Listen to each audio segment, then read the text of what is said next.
రాయబడి ఎఫ్రాయింకి నడక నేర్పిన వాడని నేనే అంటాడు. ప్రభు దగ్గర ఎలా నేర్చుకుంటాము? నా కాడిని ఎత్తుకొని మీరు కనుక మీ మీద నా కాడిని ఎత్తుకొని నా యొద్ద నేర్చుకునండి, అప్పుడు మీ ప్రాణములకు విశ్రాంతి దొరుకును. అంత మాత్రమే ఎలా అనగా నా కాడి సులువును నా భారము ప్రభు దగ్గర నేర్చుకోవాలి, ప్రభు పాదముల దగ్గర నేర్చుకోవాలి. అప్పుడు నీవు నేను కూడా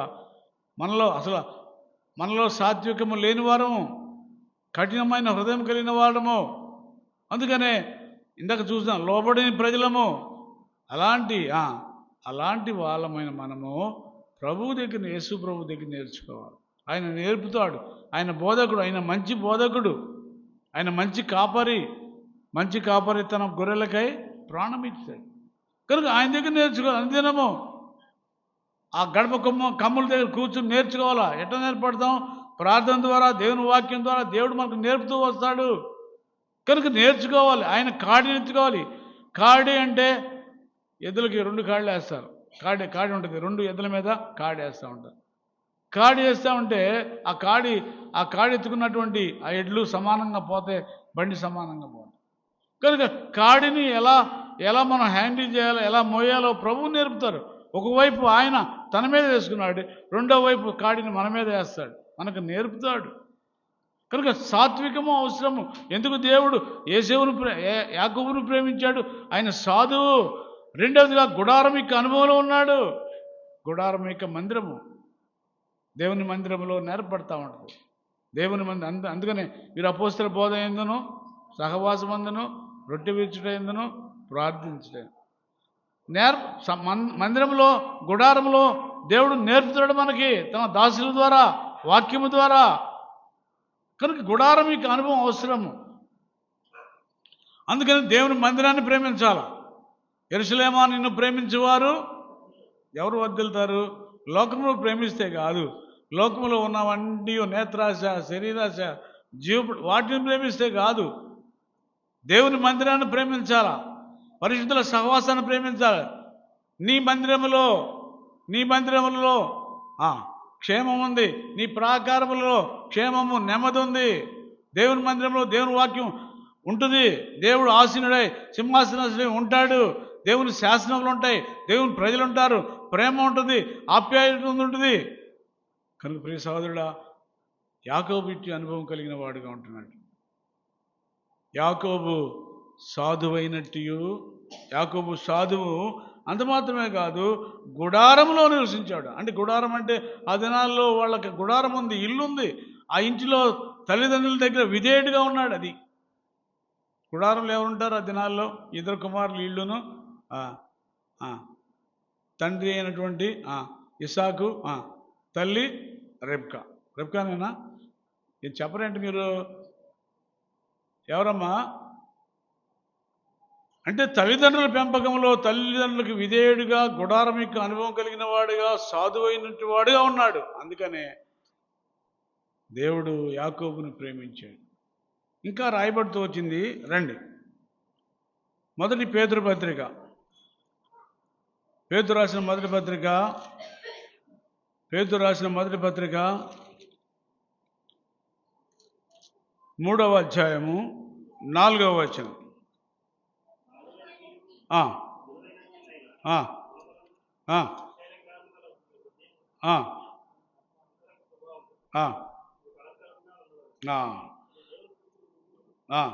విలువ.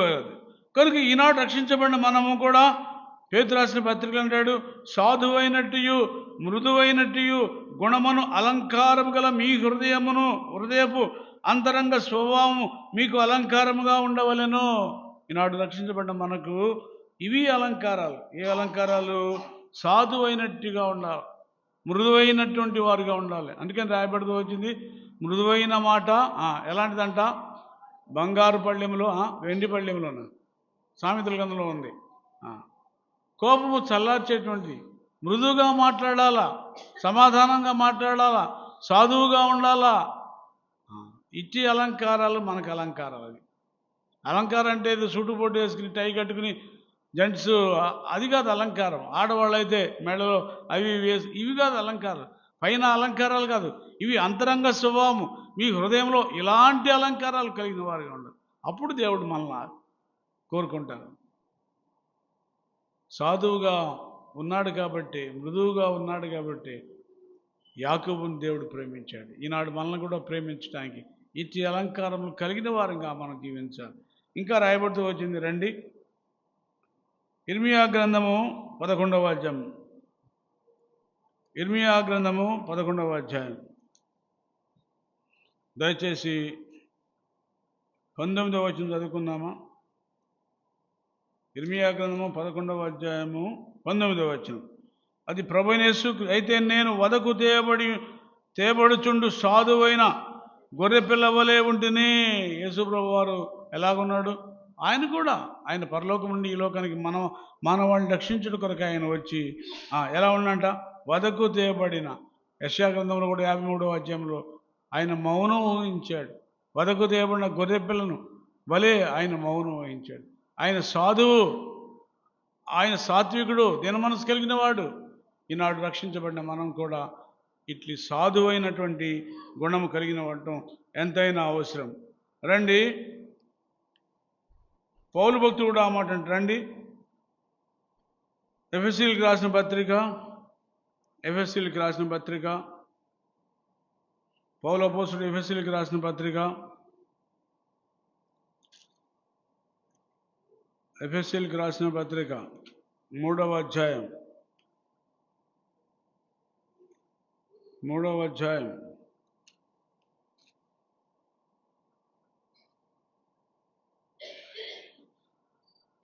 11వ వచనంలో చివరి భాగంలో ఉంది. నేను చదువుతాను. అందరికీ తేటపరచుటకును పరిశుద్ధులందరిలో అత్యల్పుడనైన నాకు ఈ కృపను అనుగ్రహించెను.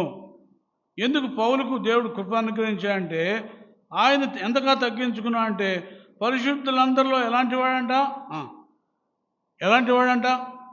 అతి అల్పుడే కాదు, అల్పుల్లో అందరికల్లా మరీ తక్కువ వాడు అల్పుడు. పౌలు తగ్గించుకున్నాడు, అల్పుడు. నిజానికి పౌలు ఎలాంటి వాడు? పౌలు చూస్తే ఈ లోక సంబంధమైనటువంటి విషయాలలో ఎంత గొప్ప అధికత కలిగిన వాడు. పౌలు 8వ దినం సున్నతి రాయబడుతుంది. 8వ దినం సున్నతి చేయించుకున్నాడు. రండి, ఫిలిప్పీయులకు రాసిన పత్రిక 3వ అధ్యాయం. ఫిలిప్పీయులకు రాసిన పత్రిక 3వ అధ్యాయం 4వ వచనం దగ్గర నుంచి చదువుతాం. కావాలంటే నేను శరీరము ఆస్వాదము చేసుకునవచ్చును, మరి ఎవడైనా శరీరమును ఆస్వాదము చేసుకునేలా నేను మరీ ఎక్కువగా చేసుకునవచ్చును. ఎందుకంటే 8వ దినము సున్నతి పొంది తిని ఇశ్రాయేలు వంశం వాడినై, బెన్యామీను గోత్రంలో పుట్టి హెబ్రీల సంతానమైన హెబ్రీయుడినై, ధర్మశాస్త్ర విషయంలో పరిచయుడినై, ఆసక్తి విషయంలో సంఘము హింసించేవాడునై, భక్తి శాస్త్రముల వలన నీతి విషయమై అనింద్యుడనై, ధర్మశాస్త్రం వలన అనింద్యుడనై, అయినను ఏవేవి నాకు లాభకరమై ఉండెనో వాటిని క్రీస్తు నిమిత్తమై నష్టముగా ఎంచుకున్నవాడు. నిశ్చయముగా నా ప్రభువైన యేసును గురించిన అతి శ్రేష్టమైన జ్ఞానము నిమిత్తము సమస్తమును నష్టముగా. ఆయన దృష్టిలో దేవుని తర్వాత ప్రభువైన యేసు క్రీస్తును సంపాదించుకోవడమే, అంతేగాని ఈ లోకంలో ఉన్న తన ఆధిక్యతలన్నీ కూడా. ఇంకా రాయబడి ఉంది, ఆయన గమానియేలు పాదాల దగ్గర విద్యను అభ్యసించిన వాడు, ధర్మశాస్త్రం ఎరిగినవాడు. ధర్మశాస్త్రం ప్రకారం 8వ దినం సున్నతి, యూదులకు ఇశ్రాయేలుకి 8వ దినం సున్నతి జరిగించాలా, అది ఆచారం. జరిగించాడు, ధర్మశాస్త్రం నెరవేర్చాడు, సంఘమును హింసించాడు. అది గొప్ప ఆధిక్యత అనుకుంటున్నాడు. కనుక ప్రియ సోదరుడా, అలాంటి పౌలే అంటున్నాడు, నేను అందరిలో అత్యల్పుడను. ఎంత అత్యల్పు! ఇంకా అంటాడు, నేను ప్రధాన పాపిని అంటాడు. పాపుల్లోకెల్లా ప్రధాన పాపిని అంట. ఎంతగా తగ్గించుకున్నాడు. ఈనాడు ఇటువంటి తగ్గింపు, ఇటువంటి స్థితిగతులు కలిగిన వాడే అంత క్రీస్తును సంపాదించుకుంటూ అవి వేస్ట్ అంటున్నాడు. అవి కాదు నాకు, వెనకటి వాటిని మరిచి అంటున్నాడు. అవన్నీ కూడా పెంటతో సమానంగా ఉపయోగం లేని వాడిగా వాటిని త్రోసివేశాడు. నాకు క్రీస్తు చాలంటాడు. నేను క్రీస్తును సంపాదించిన చాలు. ఏ విధముగా చేత నేను క్రీస్తు కలిగిన పునరుద్ధానంలో నేను కూడా పాలిభాగస్తుని కావాలని. మన ఉద్దేశం ఏంటి, మన ఆశ ఏంటి, మన గోల్ ఏంటి? అంతే, ప్రభు లేచినట్టు మనం కూడా పునరుద్ధానులై లేపబడి పరలోకంలో ప్రభుతో పాటు ఉండాలి. ఇది మన గమ్యం, గురి. ఇది మన గురి. అందుకే పౌలు అంటాడు, గురి లేని వాని వల్ల నేను పరిగెత్తట్లా, నాకు ఒక గురి ఉంది, నాకు ఒక గమ్యం ఉంది. ఎందుకు ప్రయాసపడుతున్నాడు? ఎందుకు ప్రయాసపడ్డా అంటే ఆ గురి, ఆ గమ్యం అంటే పరలోక రాజ్యం. ప్రభువును సంపాదించుకోవాలి, పరలోక రాజ్యం. అలాంటి గొప్ప వ్యక్తి అయిన పౌలు అంటున్నాడు, అత్యల్పుడుగా చేయబడుతూ వచ్చాడు, ప్రధాన పాపిని ఒప్పుకుంటున్నాడు. క్రీస్తు పడిన శ్రమలలో కొదువైన వాటిని నా వంతు నేను సంపూర్తి చేయడానికి అంటున్నాడు. ఎన్నో శ్రమలు, ఎన్ని అవమానాలు, ఎన్ని నిందలు పౌలు జీవితంలో. నిజంగా పౌలు జీవితంలో పాత నిబంధనలో యోబు, కొత్త నిబంధనలో పౌలు ఎంతగానో శ్రమ పడుతూ వచ్చారు. కనుక నా తలంపు ఏంటంటే, మొదటిగా ఎందుకు యాకోబును ప్రేమించాడంటే, యాకోబు సాధువై గుడారం యొక్క అనుభవంలో నివసించాడు కాబట్టి యాకోబును ప్రేమించాడు. ఎందుకు యోసేపును ద్వేషించాడు? అక్కడే ఉంది ఆదికాండము 25వ అధ్యాయంలో 27వ వచనం. ఆ చిన్నవాడు ఎదిగినప్పుడు యోసేపు వేటాడుట యందు నేర్పరి అరణ్యవాసిగా ఉండెను. చిన్నవాడైన యాకోబు అయితే తాను సాధువై గుడారం యొక్క అనుభవంలో ఉన్నాడు. పెద్దవాడైన యోసేపు ఏం చేశాడు? వేటాడుట యందు నేర్పరి అరణ్యవాసిగా. అరణ్యము అంటే బైబిల్లో ఉంది లోకము అని రాయబడుతుంది. లోకములో ఉన్నవాడుగా ఉంటున్నాడు. గుడారమిక అనుభవానికి లేదు, సాత్వికము లేదు, దీన మనస్సు లేదు. లోకములో అరణ్యములో చెట్లు వెళ్ళడం అంటే ఇష్టానుసారంగా ఉంటాయి. అరణ్యములో త్రోవ ఉండదు, అరణ్యంలో తారుతిన్నులు ఉండవు, అరణ్యంలో ఇళ్ళుండవు, అరణ్యంలో విషసర్పాలు, అరణ్యంలో జంతువులు, అరణ్యం బహుభయంకరం. కనుక అలాంటి జీవితానికి అలవాటు పడ్డాడు యోసేపు. అరణ్యవాసిగా ఉంటూ వేటాడటం ఎందు ఉన్నాడు. అందుకనే దేవుడు యోసేపును ద్వేషించాడు. అంత మాత్రమే కాదు. రండి, హెబ్రీయులకు రాసిన పత్రికలో ఇంకో మాట ఉంది, గమనించండి. హెబ్రీయులకు రాసిన పత్రిక 12వ అధ్యాయం. హెబ్రీ 12:16వ వచనం.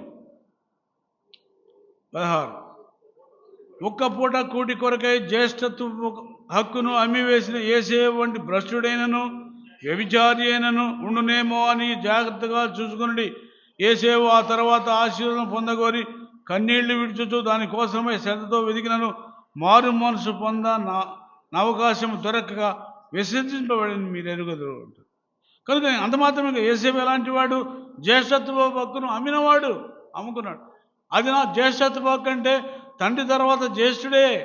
పాత నిబంధనలో కానీ చాలా, ఇప్పుడు కూడా కొన్ని దేశాలలో, రాజరికం ఉన్న దేశాలలో రాజు చనిపోతే రాజకుమారుడే, పెద్ద కుమారుడే రాజుగా చేపడుతూ వస్తున్నాడు. కనుక ఎంతో పాత నిబంధనలో జ్యేష్ఠత్వ హక్కు ఎంతో విలువైంది. అటువంటి జ్యేష్ఠత్వ హక్కును ఒక్క పూట కూటి కొరకై అమ్మివేసిన భ్రష్టుడు అంటాడు. ఒక పూట కూడి లేకపోతే చావు. దైవజనుడు మోషే 40 దినాలు 40 రాత్రులు 40 పగళ్ళు సీనాయి పర్వతం మీద ప్రభు అయిన దేవునితో కలిసి 40 దినాలు నీళ్లు కూడా తాక్కుండా ఉన్నాడు. చనిపోవాలా. 2 సార్లు ఉన్నాడు, చనిపోవాలా. అనేక మంది భక్తులు, అనేక మంది ఉపవాసాలు ఉన్నారు, చనిపోవాలా అన్నం తినకుండా. లూకా సువార్తలో అన్న అన్నటువంటి ఆ విధవరాలు 84 సంవత్సరాలు ఉపవాసం ఉండి ప్రార్థన చేసి, ఆశ్చర్యం కదా. దావీదు ఉపవాసం ఉన్నాడు, నెహెమ్యా ఉపవాసం, యెజ్జాన్య ఉపవాసం ఉన్నారు, అన్నం తినకుండా కన్నీళ్లు కార్చారు, ఏడ్చారు. ఆ యొక్క దేవుని మందిరం, యెరూషలేము మందిరము ఆ ప్రాకారములు కాల్చబడి అక్కడ యూదులు అనేక శ్రమలు పొందుతున్నారని తెలిసిన తర్వాత వాళ్ళు కొన్ని దినాలు బూడిదలో కూర్చుని అన్నపానం లేక ఉపవాసం ఉంది. ఎస్తేరు ఉపవాసం ఉంది, మొర్దుకాయ్ ఉపవాసం ఉన్నాడు. బైబిల్ గ్రంథం చాలామంది, హన్నా ఉపవాసం ఉంది. అందుకనే ఒక పూట కూటి కొరకై తన జ్యేష్ఠత్వ హక్కును అమ్మివేసిన యోసేపు వంటి భ్రష్టుడు అంటాడు. కనుక యోసేపు తన జ్యేష్ఠత్వ హక్కు అమ్మివేసుకుని భ్రష్టుడైపోయాడు.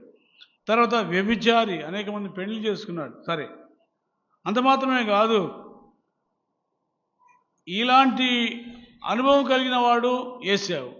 భ్రష్టుడు, జ్యేష్ఠత్వకును తృణీకరించిన వాడు,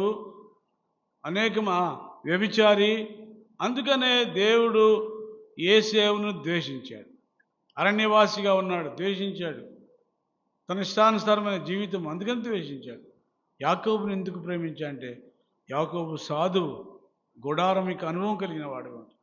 ఈనాడు అటువంటి గుడారమిక అనుభవం ఉన్నదా? సాధువుగా ఉంటున్నావా? కఠినుడుగా ఉంటున్నావా? మనం రక్షించబడిన బిడ్డలు ఎప్పుడు కూడా సాధువుగా ఉండాలి. మృదువైన మాటలు, సమాధానకరమైన మాటలు, మన మాటలు ఉప్పివేసినగా ఉండాలి. బైబిల్లో ఉంది, కత్తిపోటు వంటి మాటలు పలుకువారు కలరు అని. వ్యర్థముగా పలుకు ప్రతి మాటకు విమర్శ దినమున లెక్కప్ప చెప్పాలి. విస్తారమైన మాటల్లో దోషముండక మానరు. వ్యర్థమైన మాటలు, విస్తారమైన మాటలు, కఠినమైన మాటలు ఇవి మాట్లాడకూడదు, మన నోటకు రానియకూడదు. కనుక మనం ఎప్పుడు సాధువుగా ఉండాలి. అందుకని దేవుడు ఏసేవును ద్వేషించి యాకోబును ప్రేమించాడు. ఇది మొదటి కారణం. మృదువుగా ఉన్నాడు కాబట్టి, మృదువైన స్వభావం కలిగిన వాడు. అందుకనే దేవుడు సాధువైనట్టి యాకోబును ప్రేమించాడు. రెండవదిగా యాకోబులో ఉన్న శ్రేష్టమైన లక్షణం ఏంటంటే, రండి, ఆదికాండము 31వ అధ్యాయం. ఆదికాండము 31వ అధ్యాయం.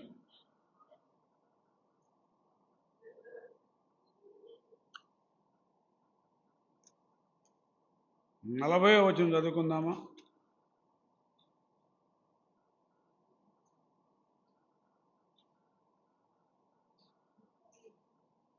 ముప్పై 41:40 ఆదికాండం.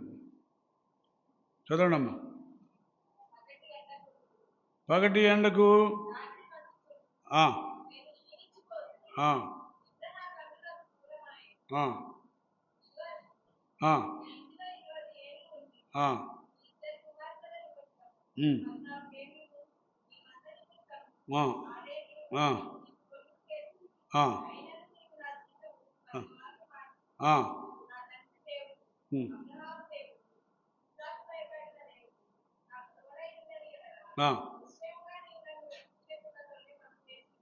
దేవుడు నా ప్రయాసమును, నా చేతుల కష్టమును చూసి పోయిన రాత్రి నిన్ను గద్దించినని లాబానుతో చెప్పాను.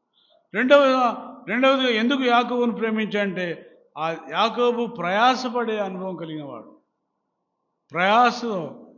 తన మామైన లాబానుడి దగ్గర తాను ఆ ఇద్దరి కుమార్తెల నిమిత్తమై 14 ఏండ్లు, తర్వాత తన మందల నిమిత్తమై 6 సంవత్సరాలు, మొత్తం 20 ఏండ్లు దరిదాపు ఆయన ఆ ఇంటిలో పనిచేసిన వాడుగా, తన మందను మేపిన వాడుగా ఉంటున్నాడు. అంత మాత్రమే కాదు, అక్కడ లాబాను మంద ఉంది, అక్కడ యాకోబు మందలు కూడా ఉన్నాయి. కనుక యాకోబు తన మందలో, లాబాను మందలో ఏదైనా గొర్రెల్లో ఒకవేళ ఈసుకుపోయినా, దృష్టముఖముల చేత చేల్చబడినా ఆ నష్టాన్ని యాకోబే భరించాడు. లాబాను మీద వేయలా. ఇంకా కాదు, ఏమంటా అంటే, పగటి ఎండైనను రాత్రి మంచుకును నేను క్షీణించిపోతుని, నిద్రని నా కనులకు దూరమాయను. ఇదివరకు నీ ఇంటిలో 20 ఏండ్లు ఉంటుని, మీ ఇద్దరు కుమార్తెల మీద 14 ఏండ్లు, నీ మంద నిమిత్తమే 6 ఏండ్లు నీకు కొలువు చేసిన, అయినను నీవు నా చేతులను 10 మార్లు మార్చావు. నా దేవుడు, నా తండ్రి దేవుడు, అబ్రహాము దేవుడు, ఇస్సాకు భయపడి దేవుడు నాతో తోడైండని ఎడల నిశ్చయముగా నీవు నన్ను వట్టి చేతులతోనే, కనుక నా దేవుడైన యెహోవా నా దేవుడు, నా తండ్రి దేవుడు, అబ్రహాము దేవుడు, ఇస్సాకు దేవుడు నాకు తోడైనాడు. కాబట్టి దేవుడు నా ప్రయాసను, అంటే ప్రయాసపడేవాడు. ఎంతో 20 సంవత్సరాలు కొలువు చేయడం అంటే సామాన్యమైన విషయం కాదు. అందులో గొర్రెల్ని, ఈ మేకలను మేపడం చాలా కష్టం. పశువులన్నీ మేపవచ్చు, గొడ్లన్నీ మేపవచ్చు, కానీ ఈ గొర్రెల్ని మేపడం చాలా కష్టం. గొర్రెలు మేపడం, ఒకసారి నేను జగ్గైపేటలో ఉద్యోగం చేస్తున్నప్పుడు ఇట్లాగే ఒక సండే పరిచర్యకి వెళ్ళి, అక్కడ కొండ ఎక్కి మళ్ళీ దిగినప్పుడు ఆ కృష్ణానది ఒడ్డున ఊరు ఉంది, ఆ ఊరి పేరు కూడా గుర్తు రావట్లా, అక్కడ మందిరం ఉంది. సరే, ఒక సండే నన్ను అక్కడికి పంపాడు సేవకుడు. సరే వెళ్ళాను, పరిచర్య చూసుకుని మధ్యాహ్నం 1 గంట 2 గంటలకి ఆ ప్రాంతం తిరిగి వస్తుంటే స్కూటర్ ఆ కొండ ఎక్కలేక ఆగిపోయింది. ఆగిపోతే ఆ బండరాళ్ళు పెద్ద పెద్దవి ఉన్నాయి. ఆ పక్కన చిన్న చెట్లు ఉంటే ఆ చెట్టు నీడ కింద స్కూటర్ పెట్టి కొంచెం ఎన్నిసార్లు కిక్కి కొట్టినా స్టార్ట్ అవ్వట్ల. కొద్దిసేపు ఉన్నప్పుడు అక్కడ పక్కన గొర్రెలు కాసే ఆయన ఒక ఆయన ఉన్నాడు. ఆయన పెద్ద పెద్దగా అరుస్తూ రకరకాలైన సౌండ్లు చేస్తూ అట్లా గొర్రెలను చూస్తూ ఉన్నాడు. ఆయన అడిగి ఎందుకంటే అట్లా అరుస్తారన్న. అయ్యా అట్లా అరగకపోతే పాస్టర్ గారు మా గొర్రెలు ఎటుపడితే అటు చెదిరిపోయినప్పుడు ఆ పెద్ద పెద్ద బండరాళ్ళు అవి, ఆ బండరాళ్ళ చాటున ఈ దాటిని ఏమంటారు, గొర్రెలను లాక్కుపోయి మేకలను తోడేళ్ళు కాసుకుని ఉంటే అవి ఆ బండరాళ్ళ చాటుని నక్కి ఉంటే ఎప్పుడైతే నా అరుపు వినపడలేదో వాటి తెలుసు ఈ కాపర్ లేడని, అంతే టకామని దగ్గరలో ఉన్న మేకను గొర్రెను తీసుకుని ఈడ్చుకెళ్ళిద్దాయి. అందుకని మేము మా అరవడంలో ఒకటి మా గొర్రెలు నా మాటిని దగ్గరికి వస్తాయి. రెండవదిగా ఆ గొర్రెలను తీసుకుపోయేటువంటి ఆ తోడేళ్ళు ఆ మాటిని భయపడతాయి. చాలా కష్టం అయ్యా గొర్రెలు మేవడం భలే ఇబ్బందిగా ఉందంట. కనుక అలాంటి కష్టాన్ని 20 సంవత్సరాలు యాకోబు లాబాను ఇంట్లో సేవకునిగా కొలువు చేశాడు, సేవకునిగా పనిచేశాడు, ప్రయాసపడుతూ వచ్చాడు. ఈయన ప్రయాసాన్ని లాబాను చూడకపోయినా, లాబాను లెక్కించకపోయినా, లాబాను లెక్కలకు తీసుకుపోయినా దేవుడైన యెహోవా చూశాడు.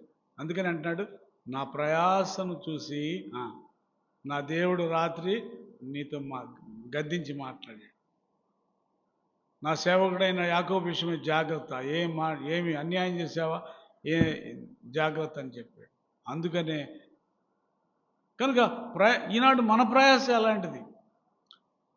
మన భార్య బిడ్డల కోసం, మన కుటుంబం, ఇది కాదు ప్రయాస, దేవుని కొరకే ప్రయాసపడాలి. అది అందుకనే భక్తులైన సొలొమోను, జ్ఞాని అయిన సొలొమోను ప్రసంగ గ్రంథంలో రాస్తాడు, ఆకాశము క్రింద, సూర్యుని కింద, భూమి మీద ప్రతిదీ వ్యర్థము వ్యర్థము వ్యర్థం అని రాస్తాడు.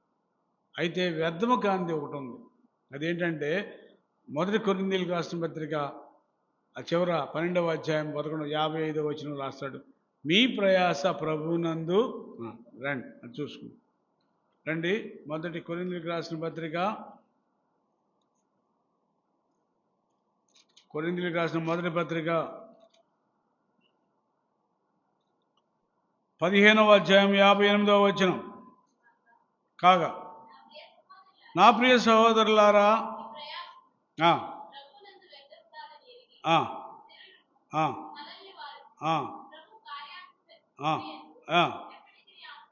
అది కనుక మనవంతుగా మనం ప్రభు కోసమే ప్రయాసపడాలి. కనుక నా ప్రియ సహోదరులారా, మీ ప్రయాసము ప్రభునందు వ్యర్థము కాదు. వ్యర్థము కాంది ప్రభు కోసమే పడే ప్రయాస. మనం చేసే ప్రతి పనికి దేవుడు ఒకనాడు ప్రతిఫలం ఇస్తాడు.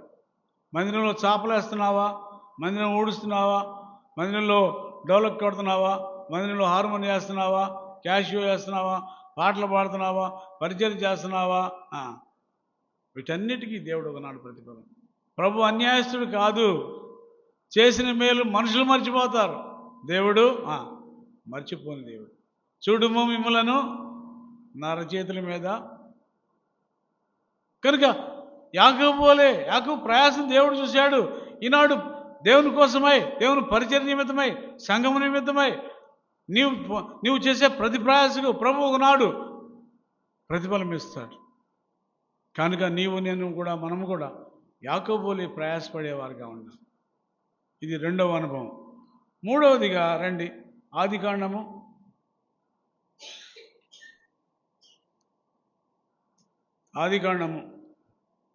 25వ అధ్యాయం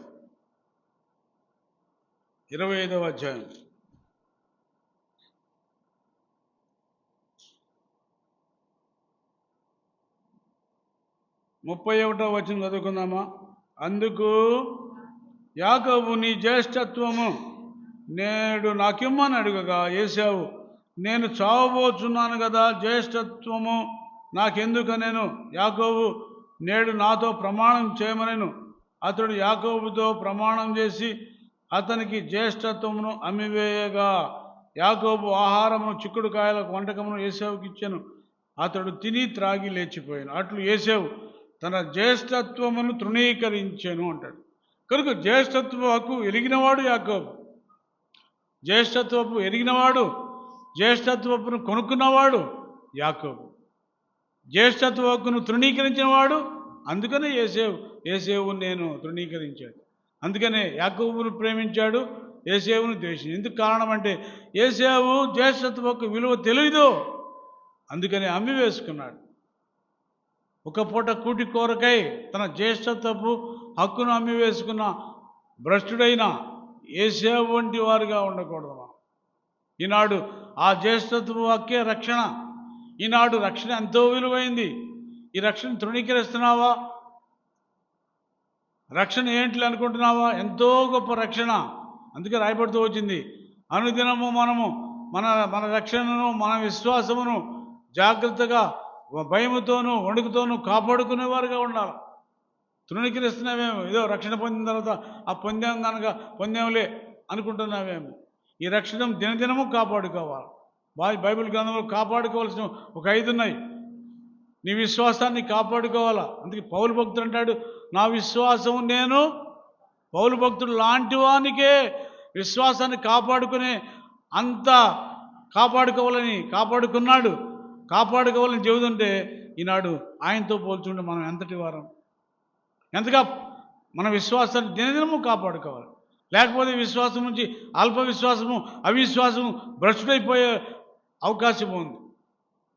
దేమాను గురించి రాసిన పౌలు, దేమా లోకమును ప్రేమించి నన్ను విడిచి పోయాడు. ఈనాడు దేవుని ప్రేమిస్తున్నావా?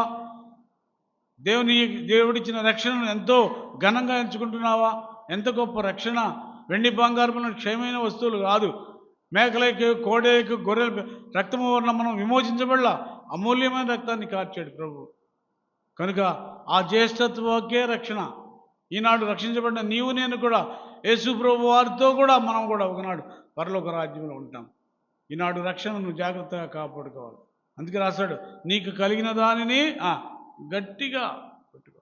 నీకు కలిగిన రక్షణ, నీకు కలిగిన విశ్వాసము, నీకు కలిగిన పరిశుద్ధత, నీకు కలిగినటువంటి యథార్థత, వీటన్నిటిని గట్టిగా పట్టుకోవాలి.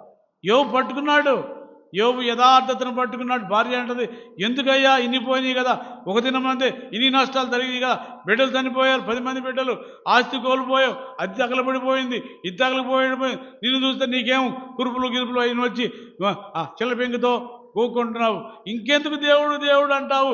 దేవుణ్ణి దూషించి నీవు మరణము మూర్ఖురాలికి మాట్లాడినట్టు నీవు దేవుడు ఇచ్చాడు, కొన్నిసార్లు అనుభవించాం, ఇప్పుడు శ్రమలు ఇచ్చాడు, అనుభవించాలి. కనుక యోబు గ్రంథంలో రాయబడుతూ వచ్చింది 26వ అధ్యాయంలో, అతడు తన యథార్థతను పట్టుకుని. రండి ఆ మాట చదువుకుందాం. యోబు గ్రంథము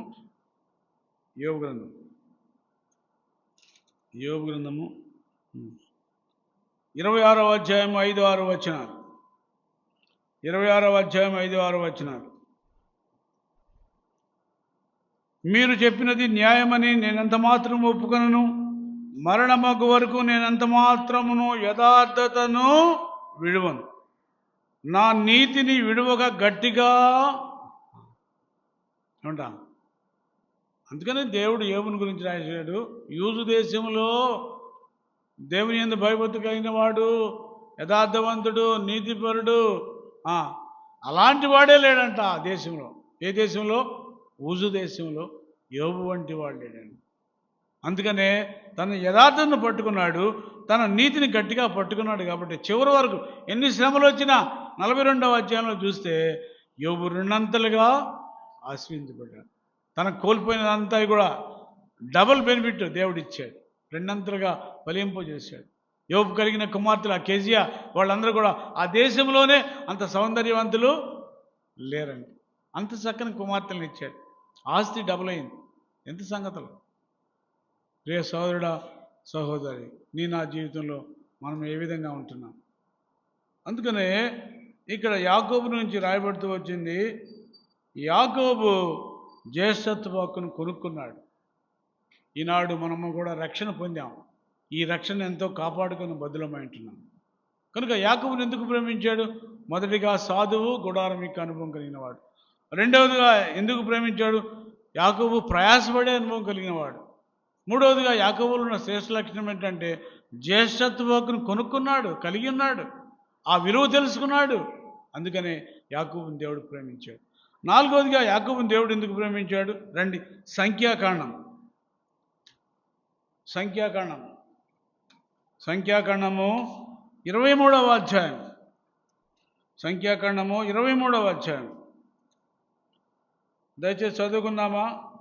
21వ వచనం, 23, 21. ఆయన యాకోబులో ఏ దోషము కనుగొనలేదు, ఇశ్రాయేలులో ఏ వంకరతనము చూడలేదు. అతని దేవుడని యెహోవా అతనికి తోడైండును. కింద కూడా 23వ వచనం కూడా అమ్మ. నిజముగా యాకోబులో ఏ మంత్రము లేదు, ఇశ్రాయేలులో ఏ శిఖనము లేదు. ఆయా కాలమునందు దేవుని కార్యములు యాకోబు వంశస్థులకు ఇశ్రాయేలుకు తెలియజేపబడిను.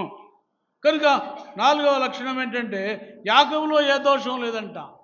యాకోబు మోసగాడే, ఒప్పుకుంటూ వచ్చాడు.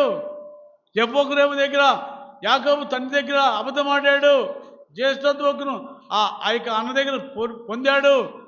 ఇన్ని చేసినా కానీ ఆ యొక్క యబ్బోకు దగ్గర ఆ రాత్రంతయు దేవునితో పోరాడి ఏమన్నాడు? అప్పుడు అన్నాడు దేవుడు, యాకోబు నీ పేరేంటంటే ఏమన్నాడు? నా పేరు యాకోబు అండి. రండి, ఆదికాండం 32వ అధ్యాయం. త్వరగా చూసుకుని టైం అయిపోయింది. ఆదికాండం 32వ అధ్యాయము. ఆదికాండము 32వ అధ్యాయము.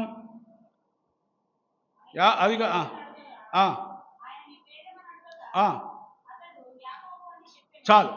ఒకనాడు తండ్రి దగ్గర ఏమన్నాడు? ఆ దీవెనలు పొందడానికి ఏమన్నాడు? నీవెవరినైనా, తండ్రి వృద్ధాప్యంలో ఉన్నాడు, ఇసాకు కళ్ళు కనపట్ల మందగిలిన వాడుగా ఉంటున్నాడు. ఆయన దగ్గరికి కుమారుడైన ఏశావు ఏం చేశాడు? యాకోబు రోమములు వెళ్ళినవాడు. అందుకనే అక్కడ చేతులకి రోమం కలిగిన చర్మాన్ని కట్టుకున్నాడు. కట్టుకున్న తర్వాత తండ్రి దగ్గరికి వెళ్ళినప్పుడు చేతులతో తడి చూచాడు. ఇసాకు వృద్ధుడు కదా, కళ్ళు కనపట్ల. అయ్యా నువ్వెవరంటే ఏమన్నాడు? నేను నీ పెద్ద కుమారుడిని ఏశావు నానా అన్నాడు. అయ్యా చేతులు చూస్తేనేమో ఏశావు చేతులే ఉన్నాయి, రోమములు కలిగిన వాడి చేతులే ఉన్నాయి. నీ స్వరం, నీ మాట వింటేనేమో మాట గుర్తుపెట్టాడు. మాటను పడితే అంటాడు, అయ్యా నీ చేతులేమో ఏశావు, నీ స్వరం ఏమో అంటే రెండు విధాలమైన అనుభవం కలిగిన వాడు, రెండు విధాలు నటిస్తున్నాడు. అయితే ఇక్కడైతే ఏమన్నా గుడ్డివాడికి దేవుడు భలే తెలివితేటలు ఇస్తాడండి. నాకు తెలిసిన ఆయన మచిలీపట్నంలో సత్యనారాయణ గారు ఉన్నాడు ఒక ఆయన సేవకుడు, పెద్ద సేవకుడు, కళ్ళు లేవు, బ్రాహ్మడు, దేవుని నమ్ముకున్నాడు. ఆయన భార్య చౌదరి, చల్లపల్లి దగ్గర ఊరు. ఎందుకు చదువునంటే ఆయన కళ్ళు లేవు. ఆయనకి అంటే మొదట కళ్ళు ఉన్నాయి, తర్వాత లేవు. తర్వాత జబ్బు చేసి ఎల్ఐసి ఆఫీసర్గా చేస్తా, డెవలప్మెంట్ ఆఫీసర్గా చేస్తా, జబ్బు చేసి కళ్ళు పోయింది. సరే, అంతకుముందు మాకు తెలియదు. గుడ్డాడైన తర్వాత గుడ్డితనం ఉన్నప్పుడే మేము ఉద్యోగం ఇచ్చి అక్కడ ట్రాన్స్ఫర్ అయ్యి అక్కడికి వెళ్ళి ఉద్యోగం చేస్తాం, మందిరానికి వెళ్తాను, దేవుడు పరిచర్యకి పంపేవాడు. ఆయన ఎక్కడున్నా ఫోన్లు మాట్లాడితే స్వరం బట్టి, అన్న రమేష్ అన్న నువ్వా, బాగున్నావా, అక్క బాగుందా, ఎందుకు జ్ఞాపకం. ఒకసారి నేను ఈ బాపట్ల పెళ్లి చేయడానికి ఆయన వస్తున్నాడు. ఆయనతో పాటు నేను కూడా నా కారులో కూర్చున్నాం. ఆయనకి కార్లు ఉన్నాయి, 2 కార్లు కూర్చున్నాం, ప్రయాణం అవుతున్నాం. ఆయన ముందు సీట్లో కూర్చున్నాడు, నేనేమి వెనక సీట్లో కూర్చున్నా. డ్రైవర్ పక్కన ఆయన కూర్చున్నాడు. అక్కడికి వెళ్ళి వాక్యం చెప్పాలిగా, అందుకని వాక్యాన్ని నాతో చెబుతున్నాడు. ఇర్మియా గ్రంథము 11వ అధ్యాయం 19వ వచనం, లేకపోతే ఆదికాండము 23వ అధ్యాయం 1వ వచనం అని చెబుతుంటే నేను పొరపాటున 19వ వచనం బదులు 18వ వచనం చదువుతుంటే ఆయన అన్నాడు, అది కాదన్నా 18వ నువ్వు చదువుతున్న 18వ వచనం 19వ వచనం చదువుతాను అన్నాడు. ఎంత జ్ఞానం! కళ్ళున్న మనకే కొన్నిసార్లు తప్పు చదువుతాం. ఆ వచనం బదులు ఈ వచనం చదువుతాం, ఆ అధ్యాయం బదులు ఈ అధ్యాయం. ఎంత గొప్ప సంగతి! ఇస్సాకు వృద్ధాప్యంలో తన స్వరాన్ని గుర్తుపెట్టాడు. అయ్యా నీ స్వరము యాకోబు, అయితే నీ చేతులైతే ఏశావు. అక్కడ అబద్ధమాడినటువంటి యాకోబు ఆ దూతతో పోరాడుతున్నప్పుడు యబ్బోకు దగ్గర నీ పేరేంటంటే ఏమన్నాడు? అయ్యా నా పేరు యాకోబు. ఎంత స్వామి ఒప్పుకున్నాడు. ఒప్పుకునే లక్షణం నీలో నాలో ఉండాలా. యాకోబు వలె ఒప్పుకోవాలా. దావీదు వలె ఒప్పుకోవాలా? ఎందుకు కనికరించబడ్డారు? దావీదు సమస్తం ఎందుకు సమకూర్చబడుతూ వచ్చాడు? నేను అబ్రహాము కుమారుడను, దావీదు కుమారుడను ఇన్ని దేవుడిని యేసుప్రభువు వారు ఎందుకు చెప్పాడు? దావీదులో క్షమాపణ, ఒప్పుకునే స్వభావం. నాతాను చేత అన్నాడు, ఆ మనుషుడు నీవే అన్నప్పుడు దావీదు నిశ్చేష్టుడైపోయాడు, కన్నీరు గాచి. నిజమేనయ్యా, ఒప్పుకున్నాడు. యాకోబు ఒప్పుకున్నాడు. అందుకని దేవుడు అంటాడు, నేను అబ్రహాము దేవుడను, యాకోబు దేవుడను, ఇస్సాకు దేవుడు. అబ్రహాము దేవుడను, ఇస్సాకు దేవుడను, యాకోబు దేవుడిని అన్నాడు. కానీ నేను యేసేవు దేవుడినని అనలా. యాకోబుని ఎందుకు ప్రేమించాడంటే ఒప్పుకునే స్వభావం కలిగిన వాడు. యాకోబుని ఎందుకు ప్రేమించాడు? ప్రయాసపడే స్వభావం. యాకోబుని ఎందుకు ప్రేమించాడు? జ్యేష్ఠత్వకు తెలిసినవాడు. యాకోబుని ఎందుకు ప్రేమించాడు? ఆయన సాధువు, గుడారమిక అనుభవం కలిగినవాడు. నా జీవితంలో మనం కూడా ఒప్పుకోవాలి. ఒప్పుకోనుము నీ పాపములను, అపరాధి నంచు నేడు తన రాక్తమందు కడుగోను నిన్ను నీతిగా తెరువు నీ హృదయ ద్వారాంబు నేడు ప్రభు యేసునందే రక్షణ కలదు నిర్లక్ష్యముగా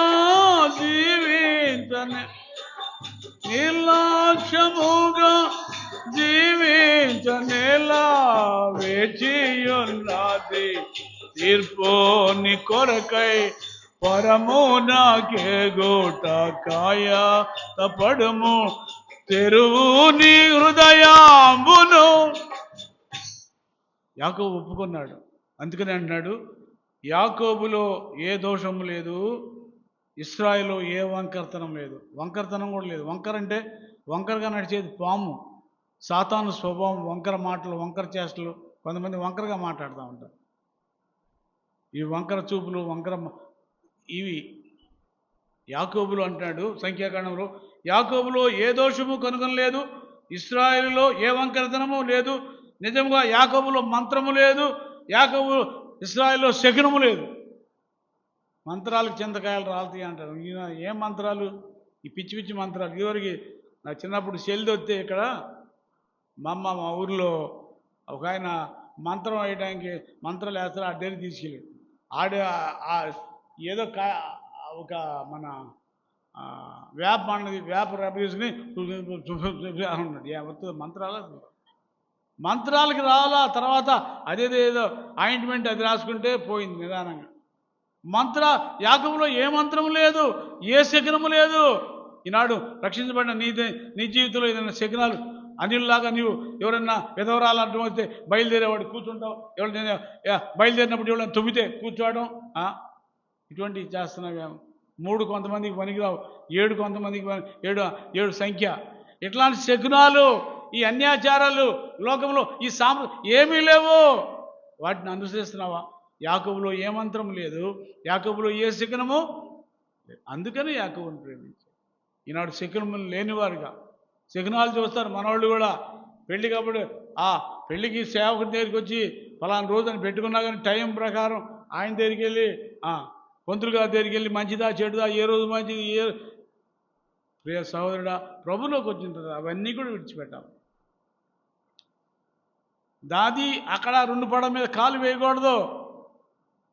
అందుకనే విశ్వాసులకు దేవునికి బయలుదేరికి ఏం సంబంధము, వెలుగు చీకటి ఏం సంబంధం, ఏం పొత్తు అంటాడు.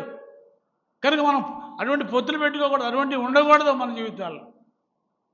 ఇవన్నీ కూడా నష్టంగా ఎంచుకున్నాడు పౌలు. సాంప్రదాయాలు తీసేయాలి. ఈ లోక సంబంధమైన విషయాలన్నింటిలో కూడా మనం వేరుపరచబడిన వారం, పరిశుద్ధపరచబడిన వారము. కనుక మన జీవితాల్లో యాకోబు వలె నీవు నేను ఉండాలి. యాకోబులో ఏ మంత్రం లేదు, యాకోబులో ఏ శకునం లేదు, యాకోబులో ఏ వంకరతనం లేదు, యాకోబులో ఏ దోషమును. అందుకనే యాకోబును ప్రేమించాడు. ఎందుకు ప్రేమించాడు? మొదటిగా సాధువు, గుడారమే కనుమ. రెండవదిగా ఎలాంటి ప్రయాసపడేవాడు. తన 2 భార్యల గురించి, మరి గొర్రెల గురించి 20 సంవత్సరాలు ఊడిగం చేశాడండి. నమ్మండి, ఏ నష్టమైన తన లెక్కలో వేసుకున్నాడు. దేవుడు ప్రయాసం చూశాడు. మూడవదిగా జ్యేష్ఠత్వ విలువను కొనుక్కున్నాడు. నాలుగవదిగా ఆయన ఆయన ఏ దోషము లేనివాడిగా, వంకతనం లేనివాడిగా జీవిస్తూ అందుకని యాకోబును ప్రేమించాడు. చివరిగా చూసుకుని మనం ముగించుకుందాం. హోషేయ గ్రంథము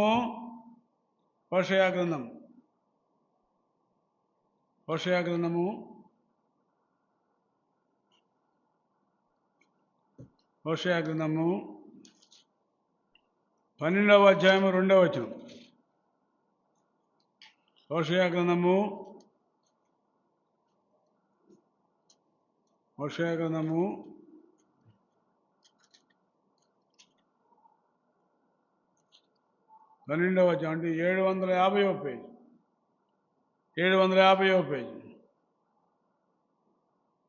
12వ అధ్యాయము రామా 3వ వచనం చదువులమ్మ. తల్లి గర్భమందు యాకోబు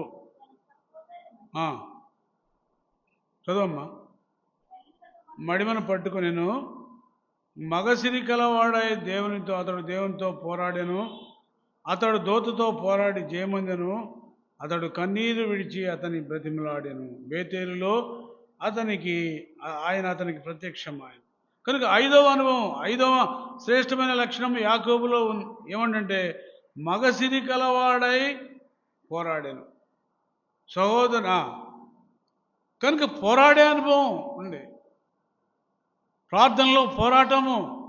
పోరాడవాలే నీవే, ప్రభు శక్తితో పోవాలే, మెల్కోమోవో కావాలి. ఈనాడు నీకు నాకు పోరాటమే. యాకోబు వలె దినదినము పోరాటమే. రక్షించబడిన బిడ్డలకు అనేక ఇబ్బందులు, అనేక సమస్యలు, అనేకమైనటువంటి కష్టాలు వస్తూ ఉంటాయి.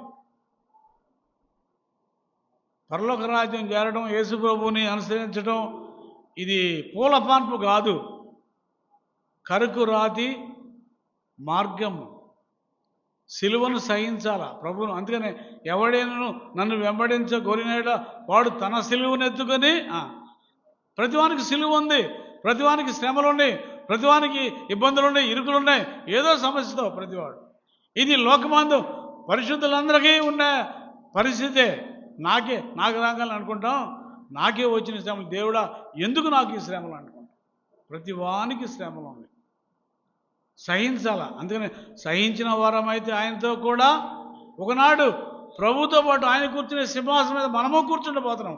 ఆయన ఉండే స్థలములో ఇదిగో నేను ముందుగా వెళ్ళి నా తండ్రి ఇంటి అనేక స్థలములు గలవు, వాటిని మీ కొరకాయ ఇండ్లు గలవు, వాటిని సిద్ధపరిచి ఆయన వచ్చి మనల్ని తీసుకెళ్ళి ఆ గృహాలలో, ఆ స్థలాల్లో మనం పరలోక రాజ్యంలో ఉండబోతున్నాం.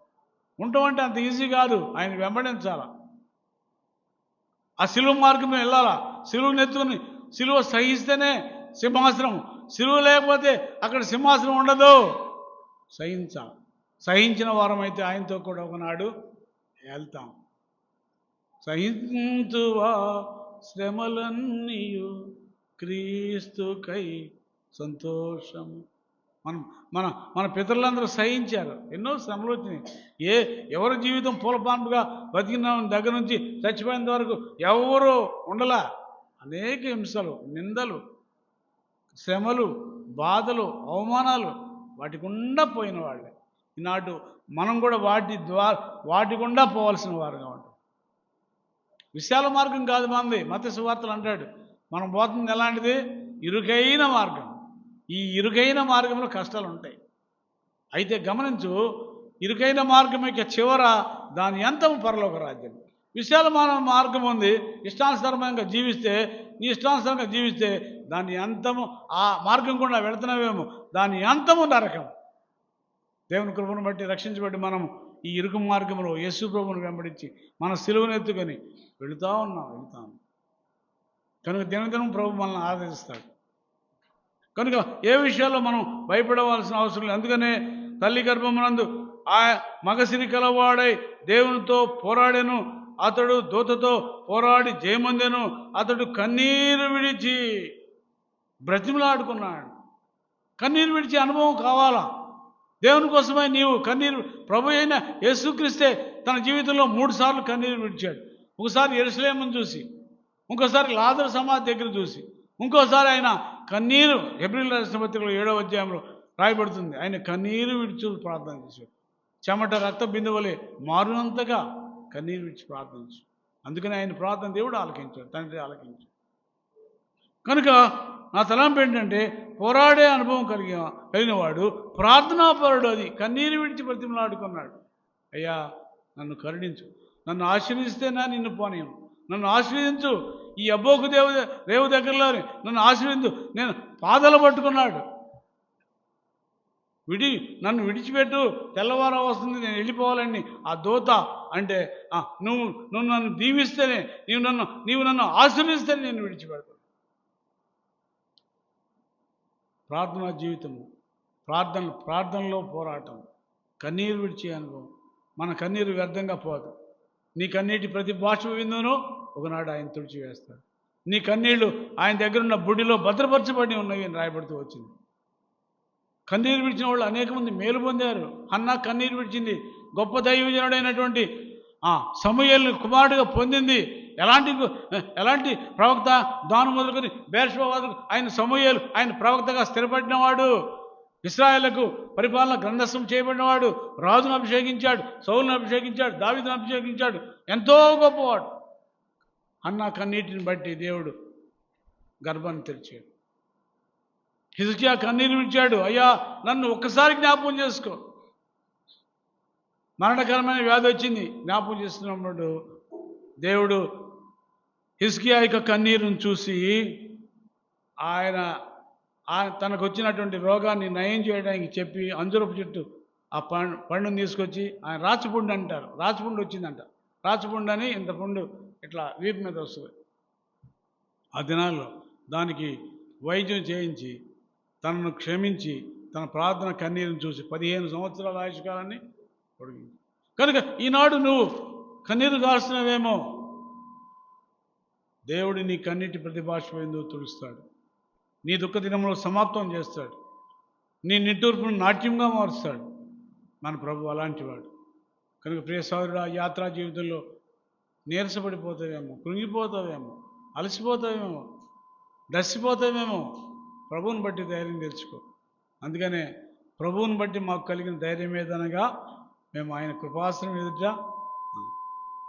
ప్రభు గొప్పవాడు. కనుక ఎందుకు యాకోబును ప్రేమించాడు అయిపోయింది.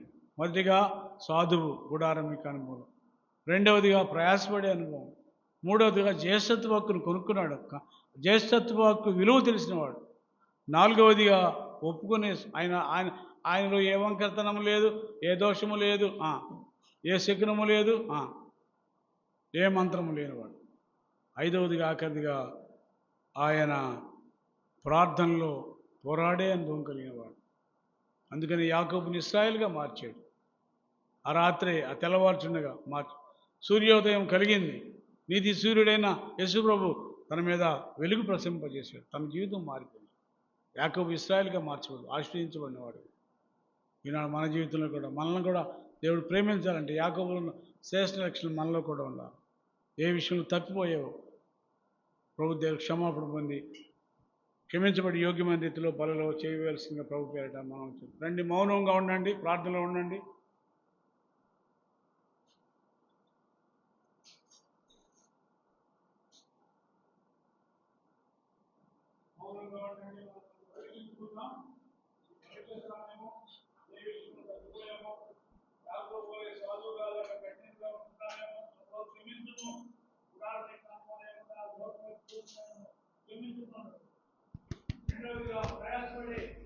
అనుభవం లేకున్నామేమో, ప్రభు కోసం ప్రయాసపడు. మూడవదిగా ఈ రక్షణ జ్యేష్ఠత్వ కంటే నేడు రక్షణకు